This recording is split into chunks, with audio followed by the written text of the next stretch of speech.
और उस औरत की तरह न होना जिसने मेहनत से तो सूद काटा, फिर उसको तोड़कर टुकड़े टुकड़े कर डाला,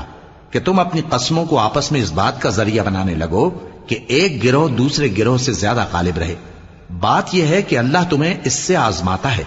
और जिन बातों में तुम इख्तिलाफ करते हो क़यामत के दिन उसकी हकीकत तुम पर जाहिर कर देगा। और अगर अल्लाह चाहता तो तुम सबको एक ही जमात बना देता, लेकिन वो जिसे चाहता है गुमराह रहने देता है और जिसे चाहता है हिदायत देता है। और जो अमल तुम करते हो उस दिन उनके बारे में तुमसे जरूर पूछा जाएगा। और अपनी कस्मों को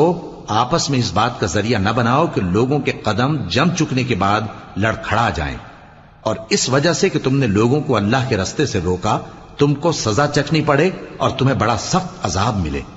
और अल्लाह से जो तुमने अहद किया है उसको मत बेचो और उसके बदले थोड़ी सी कीमत न लो, क्योंकि ईफाए अहद का जो सिला अल्लाह के यहां मुकर्रर है